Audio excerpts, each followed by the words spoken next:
Welcome to the unit about grammars. In the previous unit, we talked about tokenizing, and we developed the conceptual ability to think about the program as a set of tokens. Now, I think that you will agree with me that the fact that we have a set of valid tokens does not necessarily imply that we also have a valid text or a valid program.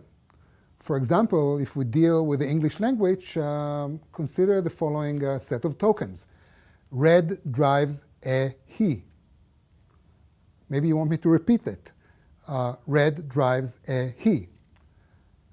It means nothing, right? Well, it means nothing even though each one of the tokens is perfectly legitimate.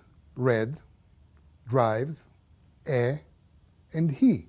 4 legitimate English words. However, they don't come in the right order.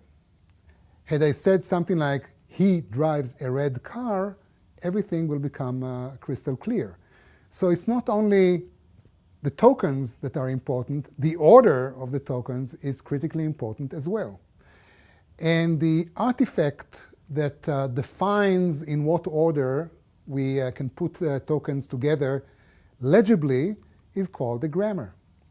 So the grammar, technically speaking, is a set of rules. Each rule defines a certain pattern that indicates how tokens can be strung together in order to make meaningful sentences or statements in the underlying language. So, for example, what we see here is a subset of the English language. In English, we have sentences. And each sentence is a noun phrase followed by a verb phrase. What is a noun phrase? Well, a noun phrase is a possible determiner, which is optional, followed by a mandatory noun. So notice that I use question mark to refer to something that may or may not appear in this pattern, in the pattern known as noun phrase.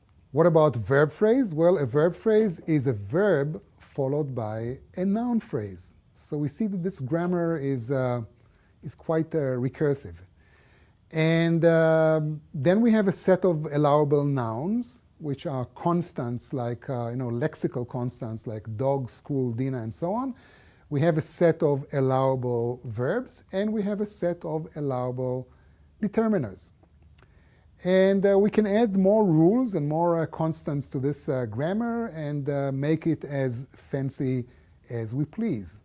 So once again, this is just a subset of the English language, but this subset is sufficiently rich to support or accept such inputs as, for example, Dina went to school. She said, the dog ate my homework. Every one of these sentences will be accepted by this grammar. For example, consider the dog ate my homework. Well, let's take a look at it.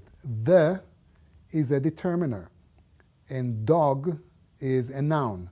So we have a determiner followed by a noun, which taken together are a noun phrase. So we have something that begins with a noun phrase. So it looks like we may have a sentence here, because a sentence is something that begins with a noun phrase. Then we have ate my homework. Well, ate is a verb, and my homework is a noun phrase. So we have a verb followed by a noun phrase, which together constitute a verb phrase. So taken together, we have a noun phrase followed by a verb phrase, and therefore we have a legitimate sentence according to this grammar. This sentence may not be legitimate in a French grammar, but it is certainly acceptable by the English grammar. And we can do the same exercise and convince ourselves that the previous 2 sentences are acceptable as well. Now, looking at this grammar, I can view or observe that it is made of, as I said, a set of rules. And these rules fall into 2 broad categories. First of all, I have terminal rules, and terminal rules are rules whose right-hand side consists of constants only. And then I have non-terminal rules, and these are the rules whose right-hand side consists of names of other rules as well as possibly constants. So taken together, a grammar is a set of terminal and non-terminal rules. This is an observation that will be useful later on in our work. All right, now let us shift our attention to the Jack grammar, because after all, we're not, this course is not about computational linguistics in general. It is about compilation, or at least this module is about compilation. So a Jack program is a set of statements. And I want to focus on a subset of the Jack language in which we have three possible statements: if, while, and let. So I use this bar, the vertical bar, to denote choice. So either an if or a while or a let is an acceptable statement in this subset of the language. And then statements in plural are zero or more occurrences of statement in singular. And I use asterisk to indicate zero or more. So once again, what is statements? It is zero or more occurrences of the statement pattern. And the statement pattern is either an if statement, a while, or a let.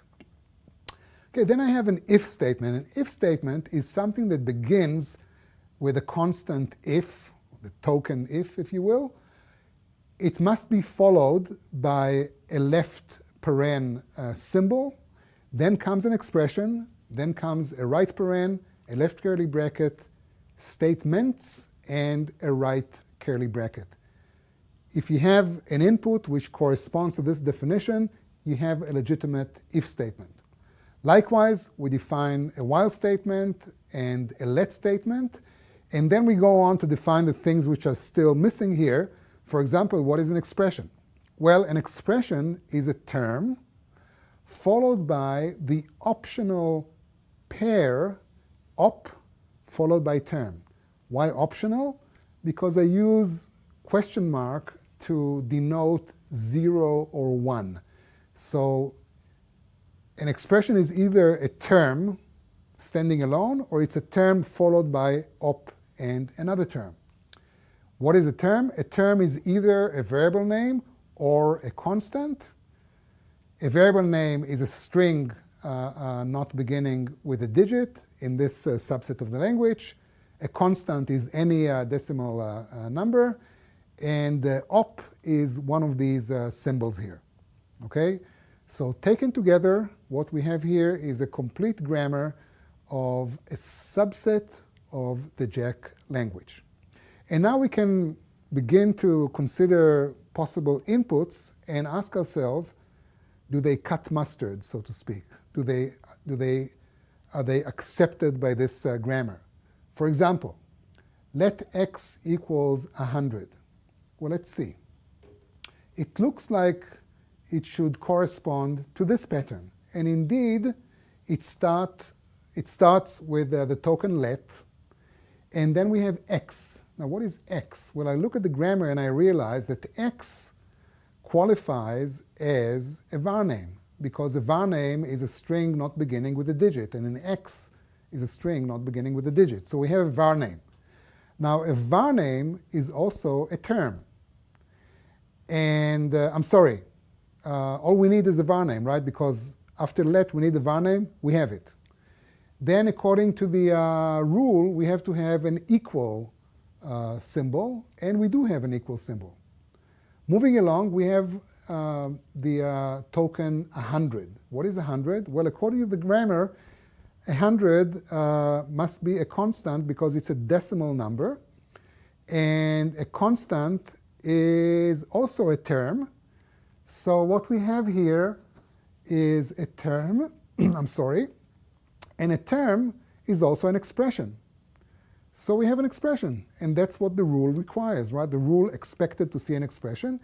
And then the rule says I also expect to see a semicolon. And indeed, we have a semicolon. So taken as a whole, this input is acceptable by the grammar. What about this input?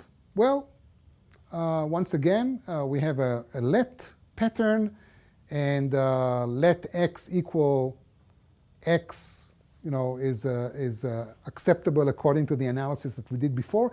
And then we have plus 1. Now, what about this x plus 1? What does it mean?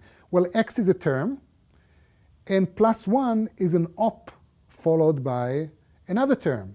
And if you look at the rule that defines expression, you will see that x plus 1 qualifies as an expression in this grammar. So once again, we have something that will be accepted by this grammar. What about this input here? Well, let's see. It looks like we have a while statement. Indeed, we have a while at the beginning, then we have a left paren, very nice indeed. Then we have n less than lim, and if you will analyze it, you will see that n less than lim is a legitimate expression. So far we are okay. Then we have a right parenthesis, very nice indeed. And then we have to have a left curly bracket, which we don't have in the input. And that's where your compiler is going to throw an error message and tell you that you have a syntax error in your source code. All right, so here's an example of an input which is not acceptable by this grammar. What about this input? Well, here we have an if statement, and we see that the if statement allows to have statements within the curly brackets, and statements is 0 or more occurrences of statement. And indeed, we have here 2 such occurrences. So once again, we have a legitimate input. Finally, what about this input example? Well, you're welcome to stop the tape and convince yourself that this input will also be accepted by the grammar. But it's a good exercise to follow, at least informally, what we did before and realize that this is actually the case. So parsing is the art and science of determining if a given input conforms to a certain grammar. And notice that in the process of doing this confirmation, I also uncover the entire grammatical structure of the given input, because I analyze how the input corresponds to the various components of the rule. And by doing so, I once again construct the underlying grammatical structure of the input. And by the way, that's exactly what our brain does in some mysterious way, which is increasingly becomes more and more understandable.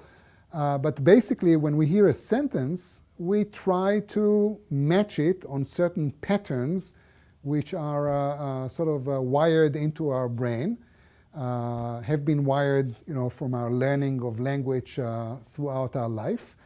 And our brain has this remarkable capacity of understanding sentences even if they don't match the grammar perfectly. If we didn't have this ability, all the poets in the world will be out of business. But computer programs and compilers don't have this remarkable ability. When you deal with a compiler, the input must match the grammar perfectly. And if there's any discrepancy, the compiler will raise its hands and say, we have a syntax error, you have to fix your program. So that's basically what I wanted to say about parsing. And with that, the next unit will discuss the notion of parse trees, which is a data structure that we use in order to describe the grammatical structure of our input.